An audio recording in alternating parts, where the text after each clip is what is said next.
The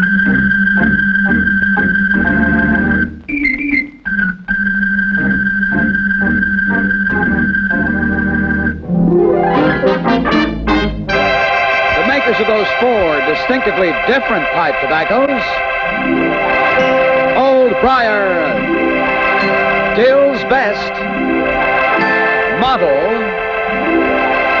and Tweed present Martin Kane, Private Eye, starring William Gargan.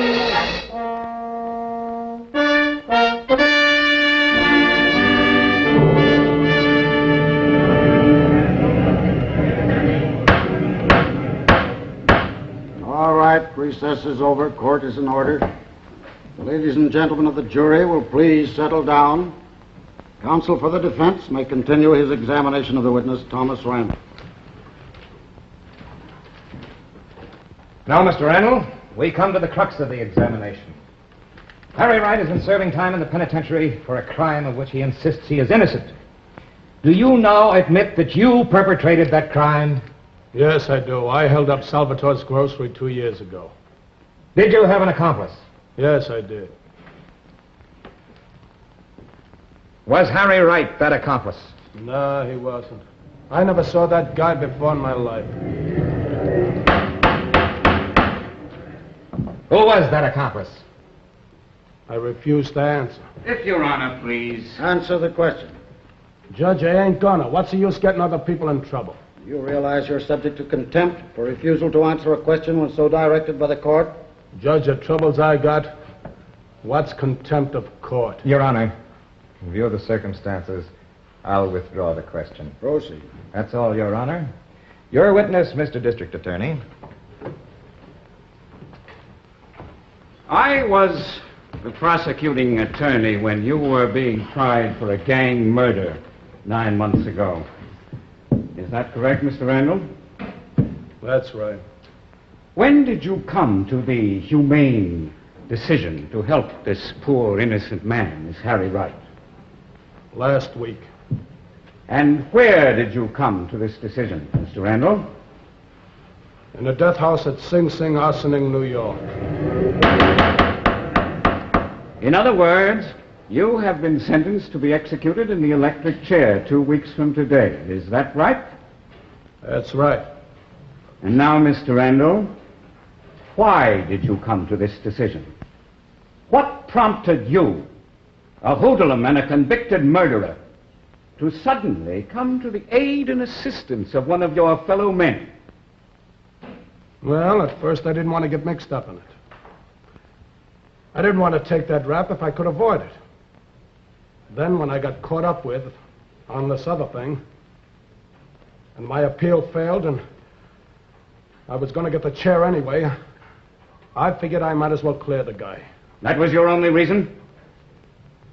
There was one other reason. And what was that, Mr. Randall? This! I promised I'd get him, and I got him. And what are you going to do about it, any of you? I'm going to fry anyway. I can't die twice, can I? I can't die twice. Where'd you get the gun, Randall? Who gave you the gun? He did. Defense counsel, Jeffrey O'Donnell. I promised I wouldn't talk. But why shouldn't I? Why shouldn't I?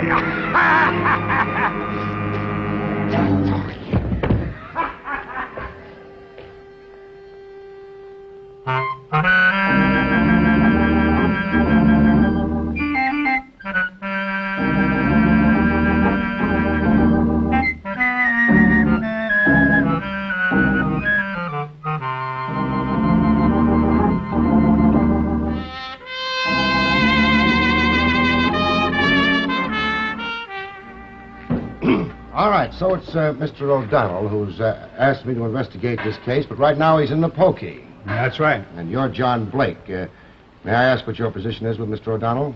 Well, I'm his investigator and man of all work. Say, are you a lawyer? No.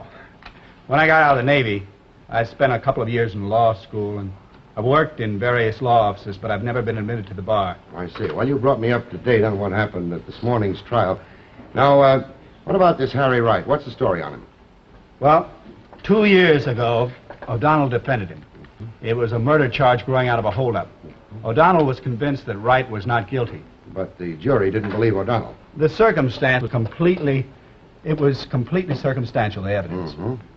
In the light of what we learned from Tom Randall today, I say this is what happened. 2 years ago, in Salvatore's grocery store...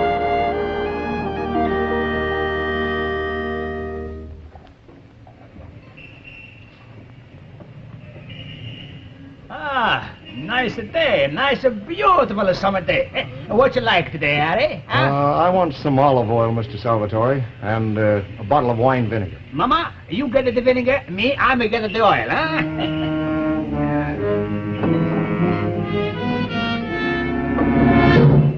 Okay, this is a stick-up. Don't turn around or I'll shoot.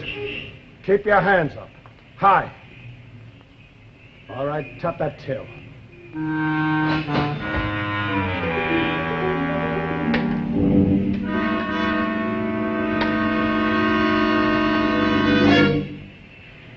I told you not to turn around, you miserable...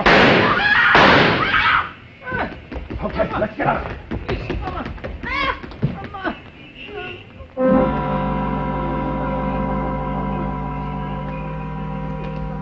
Hey, Dominic, I caught this fella hot putting it out of your place of business. Ran right into me. Hey, what's going on here? That was the gist of the evidence. The cross-flag tattoo on his arm, which Dominic Salvatore was able to identify, and the fact that he ran. Well, why did he run if he said he wasn't guilty? Well, I'll give you his story, Mr. Kane. He says the minute he saw those two hold-up men, he ducked down behind a barrel and stayed there till he heard the shots. Says he couldn't tell what anybody looked like, didn't have a chance to see. Then after he heard the shots, he looked out, saw it was clear and ran. Same question. Why did he run? Well, he'd been pretty wild. He spent a couple of terms in the reformatory. He was afraid of trouble, got panicky, ran right into the arms of a cop. Anyway, that's his story. And O'Donnell believed him? Yes. But the jury didn't? That's right. Were you working for O'Donnell at the time? No, I wasn't. What happened at Wright's trial? Well, as you said, the jury didn't believe him.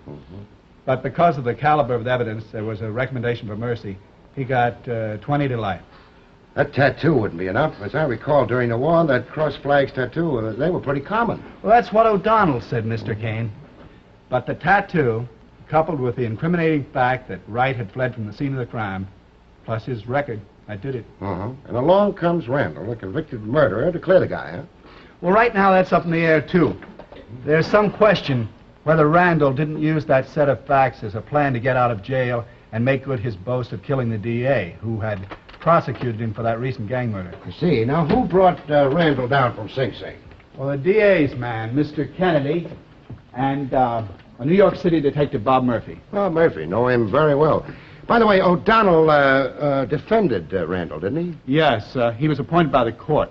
He did the best he could, but Randall was as guilty as they come. All right, Mr. Blake, will you tell Mr. O'Donnell that I'll be over to see him just as soon as possible? Sure will. Right. I admit the gun was mine, but that doesn't mean I...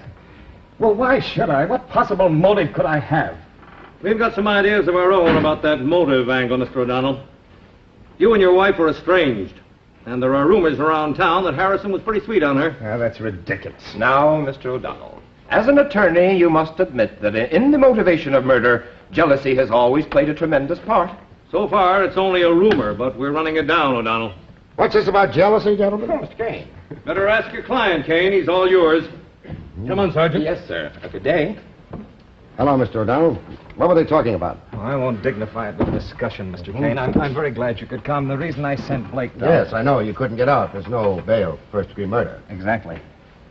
Mr. O'Donnell, I'm going to ask you a very straightforward question, and as you lawyers say, I'd like a straight answer, yes or no. Shoot. Did you or did you not, were you mixed up in this mess? I was not, Mr. Kane. You weren't. Then how come that Randall put the finger on you? Well, I've had time to think about that, Mr. Kane. You see, he wasn't exactly my client. He had no lawyer, so I was assigned by the court. Yes, Mr. Blake told me.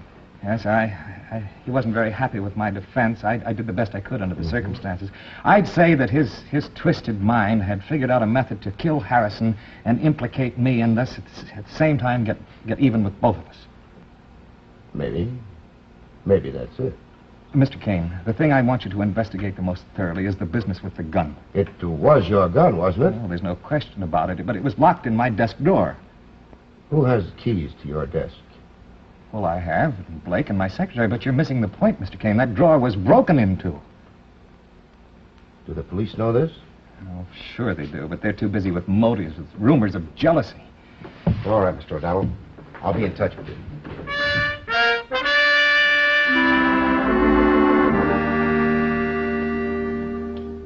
There's nowhere he could have stacked that gum. I agree with you, Mr. Murphy. I know he didn't have it on him. I can swear to that. So can I, old boy. That guy was handcuffed to me all the way down from Ossining. I can testify to that, too. I was on the other side of him all the way. Yeah, but how'd he get the gun? Hiya, Marty. Hi, Bob. Good. Martin Kane, Mr. Kennedy, the DA's assistant. How do you do, Mr. Kenny? Well, how did he get the gun? I beg your pardon. Oh, I just came in on the tail end of the conversation. What is your theory as to how he got the gun? It was passed to him. No question about that. Yes, but by whom? Anybody could have passed it him. Kennedy here, or Blake, or Harry Wright, or Harry Wright's sister, or O'Donnell himself. Yeah, but O'Donnell says that gun was locked in his desk drawer and that somebody broke into it. Either one of you ever been in O'Donnell's office? Not me. I was there this morning, just prior to the trial. Oh, notice anything out of the way? Not a thing. You ever been there, Mr. Kane? No, Mr. Kennedy, but I'm going there right after I see Captain Lennon. Bye, Monty.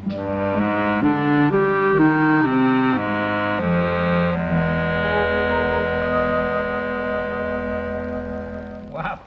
This one really is a humdinger, isn't it? A criminal threatens to get the DA who prosecuted him, and he really gets him. Yeah, he got him. But he had a lot of help, though. From whom? From O'Donnell, that's from whom. Why? Why should Jeffrey O'Donnell be mixed up in a conspiracy to get Harrison? Well, we know for a fact that Harrison was squiring O'Donnell's wife about the town. So what? O'Donnell and his wife were separated, weren't they? The convolutions of the human mind are devious, Happy. Jealousy is a potent factor in the perpetration of crime. Oh, all hail the Master Sleuth. Well, Hello, Kane. Any new developments, Master Sleuth? Not for me. Anything new, fellas? Well, it's no longer rumor, Mr. Kane. We know for a fact that Harrison and Mrs. O'Donnell were very friendly. Well, that doesn't make O'Donnell a murderer, does it? No, it doesn't make him a murderer. However, we've got motive. We've got the fact that it was his gun. And we've got the testimony of Randall that O'Donnell slipped the gun to him. Now, what more do we need? Faith. O'Donnell's a good man. He's an honest lawyer. Has been all his life, and you know it. Could be. Where are you going? We're going to O'Donnell's office. Oh, you have to see Judge Peters in his chambers, Captain. I know that. However, we're still a little early. Let's have a few minutes conversation with O'Donnell in the meantime. Whatever you say, Captain. So long, Happy. See you, Hap. Come on, Sergeant. That's it, Mr. Kane. No question, but that drawer was broken into. When did you first notice it? Well, this afternoon, after Randall accused O'Donnell. Uh-huh. That desk drawer was all right yesterday. Anybody in here this morning? No. Kennedy says he was. Oh, yes, but that's Kennedy, the DA's man. What was the purpose of his visit? Well, he got here before court opened. There were some aspects of procedure to be discussed with O'Donnell. I see. Was he in here alone, even for a minute? Well, as a matter of fact, he was. We had a client, and O'Donnell and I went to the anteroom to talk with... Oh, Mr. Kane, you can't think that Kennedy had anything to do with this? I'm not thinking now, Mr. Blake. I'm just getting together facts. Anyone else have any occasion to come in here thereafter? No.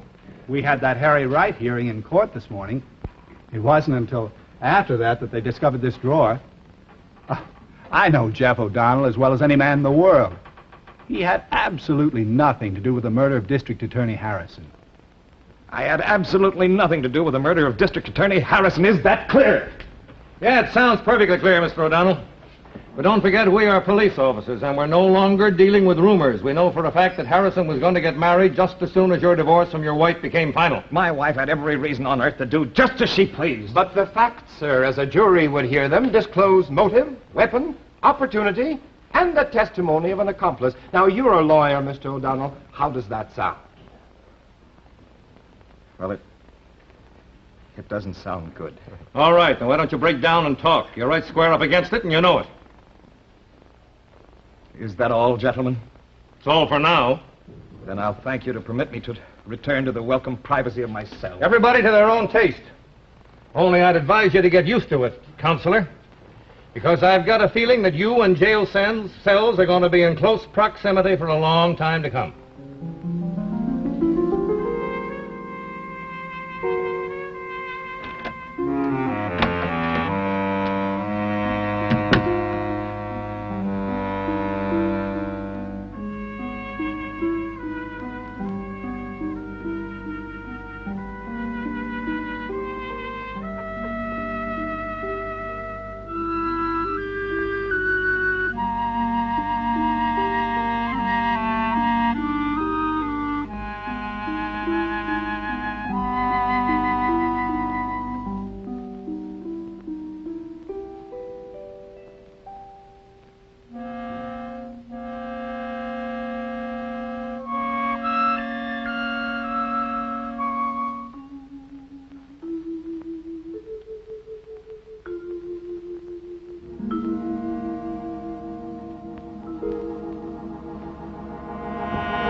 Hey, where's that boss of yours? When a captain of homicide and a justice of the Court of General Sessions are in conference in the chambers of said justice, who are we to be critical of the passage of time? One thing about you college guys on the force, you're all alike. That has a significance, I presume? You see, it presumes like this. When one little word can take the place of 12, you guys use the 12 words anyway. Oh. Well, as of now, you are the fall guy. You were supposed to bring Randall in. You were in charge. What was I supposed to do when I was in court, Captain? Sit in his lap? Well, something better break in this case pretty soon. Because if it doesn't, you are going to be right back in uniform, carrying a nightstick, pounding a beat up near Van Cortlandt Park. Oh, where's Martin Kane? Where's good old Martin Kane? Dr. Brett, you say that you're a plastic surgeon? That's right. May I see a sample of your work? That is, if it's all right with you. Of course, Mr. Kane. This is all before and after. The page on the left is the original features. And on the right, the same features after the operation. Do you always take pictures of your patients before and after operations? Usually, yeah, but not always. Doctor, is that all you specialize in? Is just nose jobs? Oh, of course not, Mr. Kane.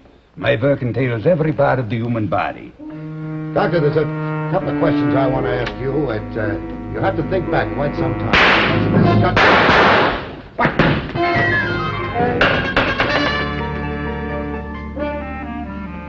By the way, Doc, whoever it was. Hey, you're hurt. Oh, I was lucky. It just grazed the flesh. Would you get me the antiseptic and bandages from the cabinet, please? I'm going to get you out of here, Doc. I'm going to put you in a hotel. If you stay here, you'll be in danger. We can talk there. And believe me, Doc, you've got a lot of talking to do.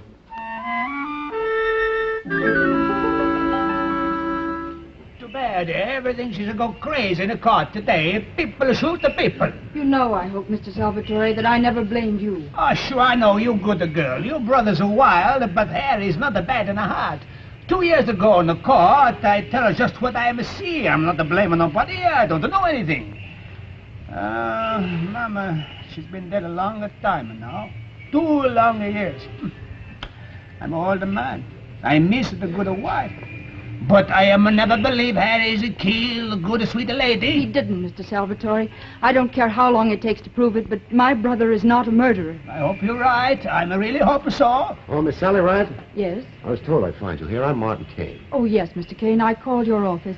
If there's anything I can do. Oh, yes, there is. Do you know a doctor by the name of Ralph Britt? No. Well, he's at the Hotel Barton, Suite 525. Will you go there now and follow his instructions implicitly? My brother. Do you think it will help my brother, Mr. Kane? I think it will. Now, hurry along, will you?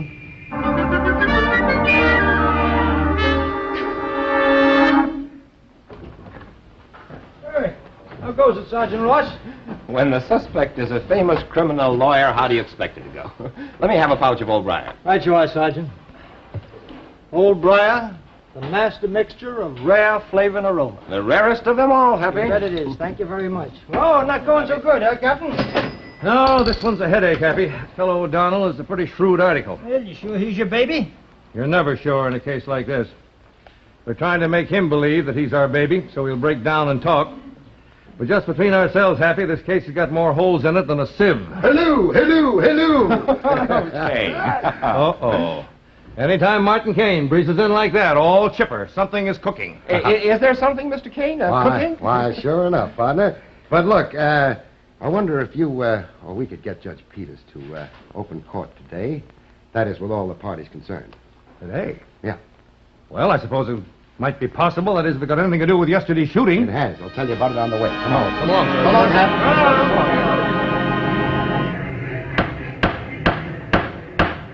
Cap. Courtroom will come to order. I have convened this court at the behest of Mr. Martin Kane. The circumstances are unusual, to say the least. The matter before us is a public hearing rather than a trial. We shall therefore waive all the regular rules of procedure. And now, Mr. Kane. May it please the court, I'm not a lawyer. I am quite aware of that, Mr. Kane. However, I think I've uncovered sufficient evidence to show that Harry Wright was a victim of a miscarriage of justice. And I think I'll be able to point out the murder of District Attorney Harris. Strictly speaking, the murderer is Thomas Randall, already convicted of one murder. Yes, but the man who supplied him with the Is gun... in pari delicti just as much a murderer as the man who pulled the trigger. In that case, in front of this bar of justice, I accuse John Blake. Please proceed, Mr. Kane. O'Donnell is a shrewd criminal lawyer. If he were going to get mixed up in a murder, he certainly wouldn't permit his gun to be used. In my book, that ruled him out. We don't care about your book, Mr. Kane. We're interested in the facts exclusively. Well, who could have passed the gun to Rand? Wright? He wanted to get out of jail. Sally Wright? She's heart and soul for her brother.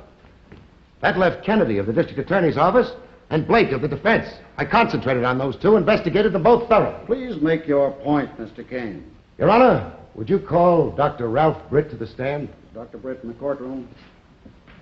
Please take the stand, Doctor. In the circumstances, I won't swear you. All right, Mr. Kane. Dr. Britt, you're a plastic surgeon. That's right. Some time ago, you operated on a man by the name of John Brown. I did. What did you do to him? I removed a tattoo from his forearm. Do you recognize the man known as John Brown? I do. It is that man, the one referred to as John Blake. That's a lie. Doctor, do you take pictures of your operations? I do. Did you take a picture of this man's arm? I did. He never took a picture of my arm. Wrong again, Blake. He took it while you were under the anesthetic. Do you have that picture with you, Doctor? I do right here. Would you show it to the judge, please?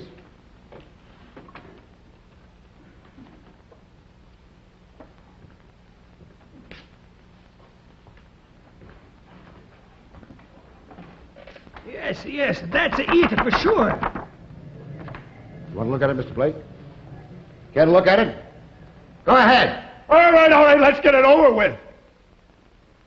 I'll tell you about it. Step down. Take your stand, Mr. Blake. I've been wanting to get this off my mind for some time. 10 years ago, when I went into the Navy, a lot of the fellas had tattoos like that made. Like Harry Wright's? Yes, it was exactly the same. When I got out of the Navy, I went to law school nights, and I worked for a lawyer during the day. It was through him that I met Tom Randall. He was nothing then. He was a small-time hoodlum. He propositioned me for some easy money, and I fell for it. He and I held up Salvatore's grocery. Please proceed. He shot that woman in cold blood, killed her. And the wrong man was arrested for being mixed up in it, and I was afraid to say anything. All right. Now continue with your story. Randall had boasted that he was going to kill the DA. And last month, he finally figured out how. He called O'Donnell, and he told him that he could clear Harry Wright. And he asked him to send me up to discuss it. And you went up to Washington? That's right. When I got there, he told me the plan. I was to pass him the gun. When I objected, he threatened to expose my part in the Salvatore holdup. Well, whose idea was it to use Mr. O'Donnell's gun? Well, yes, he said that way he could kill two birds with one stone. I see. And I take it that you broke open that desk drawer, despite the fact that you had a key, to divert suspicion from yourself. That's right. And I want to tell you something else, too. When I got home yesterday, I realized my room had been searched. Dr. Britt's card was missing. So I hurried to the doctor's office. I heard him talking to Kane, and I got panicky, and I took a shot at him, and I missed. I'm glad I missed.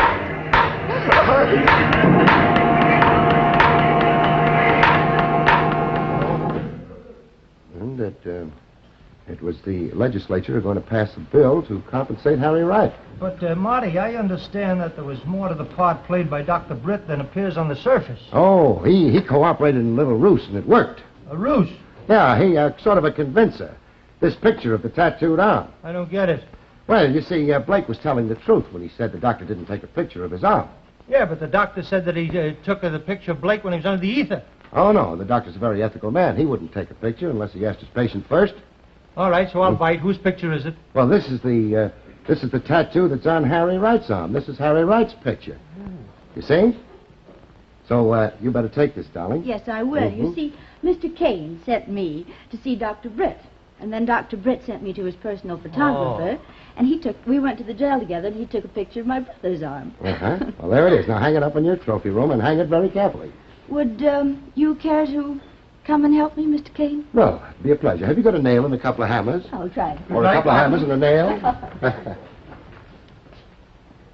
Good night, folks. See you next week. And friends, if you can spare $1 to help the disabled American veterans who risked their lives for you, send your contribution to the DAV, Box 100, New York 8, New York. Thank you. Martin Kane, Private Eye, has been brought to you by the makers of those 4 distinctively different pipe tobaccos.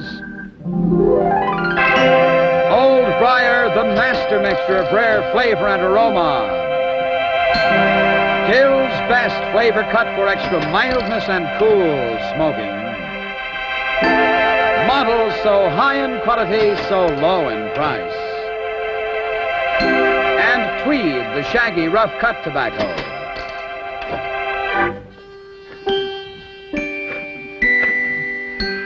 One of the 4, just right for your tobacco taste.